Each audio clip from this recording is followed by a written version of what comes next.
Senator from Georgia. Mr. President, I'd ask that the quorum call be dispensed with and I'd be allowed to speak as if in morning. Without objection, so ordered.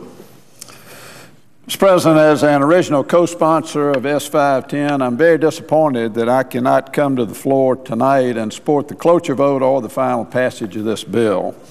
Since the bill's introduction and throughout the HELP Committee's markup process, there's been a strong bipartisan cooperation to craft legislation that strikes the right balance between industry practices and FDA oversight to ensure the safest food supply possible in our great country. Unfortunately, the Senate will not have the opportunity to vote for S510 as it passed the HELP Committee, nor will senators have the opportunity to offer amendments to improve the bill. Compounding my concerns is the uncertainty about the opportunity to have an open, transparent conference with our colleagues in the House of Representatives at this late hour of the legislative session. Instead, we are faced with voting for S510 with new language that was added at the 11th hour, which creates a loophole in the federal food safety system. The newly added language, referred to as the Tester Amendment, creates an exemption for small farms and business operations through an arbitrary size and distance threshold, neither of which has any basis in science or risk. For example, this new language would exempt a food facility or a farm if it has sales of $500,000 or less, or sells half of its food to retailers, restaurants, or consumers in the same state or within 275 miles of its origin. It's extremely important to note that S510, as originally introduced and passed by the HELP Committee, includes many provisions to protect the rights of farmers and, in particular, the needs of small farmers. These small farm protections were essential in my decision to be an original co-sponsor of the bill, and I fully support those provisions. Specifically, the original S510 does not subject small entities that produce food for their own consumption or market the majority of their food directly to consumers to new record-keeping requirements. Also, the original bill makes no change in the definition of facility under the Bioterrorism Act of 2002, which requires certain facilities to register with FDA. Thus, farms and restaurants remain exempted in S510. Additionally, small businesses are given regulatory flexibility throughout the original version of S510. For example, small processors are given additional time to comply with new food safety practices and guidelines created by the bill, and the FDA may modify or exempt small processors based on risk. Finally, regarding risk-based traceability, farms and small businesses that are not food facilities are not expected to create new records in the original version of S510. Only during an active investigation of a foodborne illness outbreak in consultation with state and local officials, the FDA may ask a farm to identify potential immediate recipients of food if it is necessary to protect public health or mitigate a foodborne illness outbreak.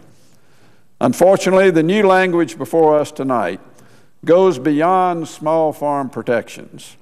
My concern with the tester language is that it creates a loophole for small processing facilities by exempting them from HAACP and traceability requirements for products entering the food supply in ways other than direct sales to consumers.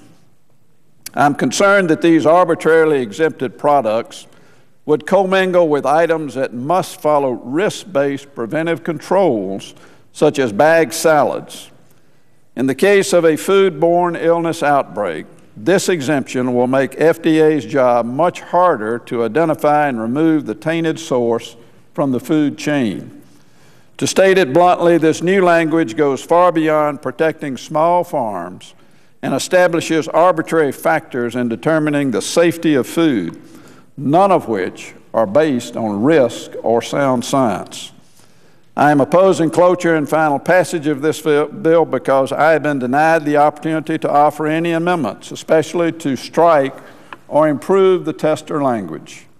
I would have liked my colleagues to have had the opportunity to consider an amendment which would have limited the exemption only for products sold to qualified end users as defined in the tester language, such as direct sales to consumer, restaurants, or retail food establishments. Without this limit, there is a significant chance that exempted products will be commingled with regulated products, thus rendering the protections created by S510 useless.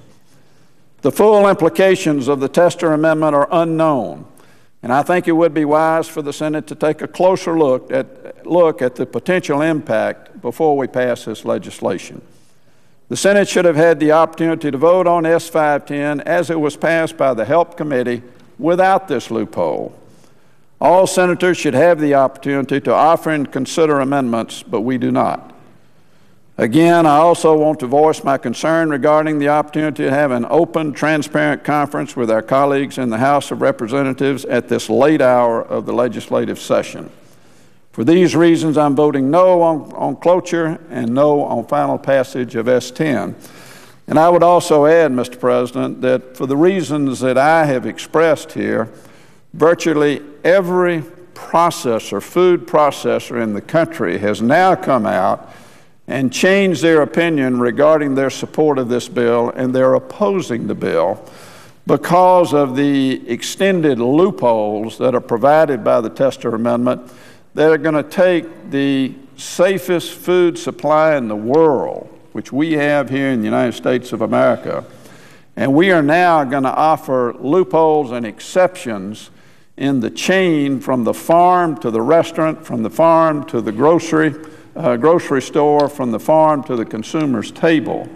And we're going to render the potential for unsafe products to enter the market, and FDA is going to have no opportunity to regulate those. That's wrong. That's not what we started out to do with S510.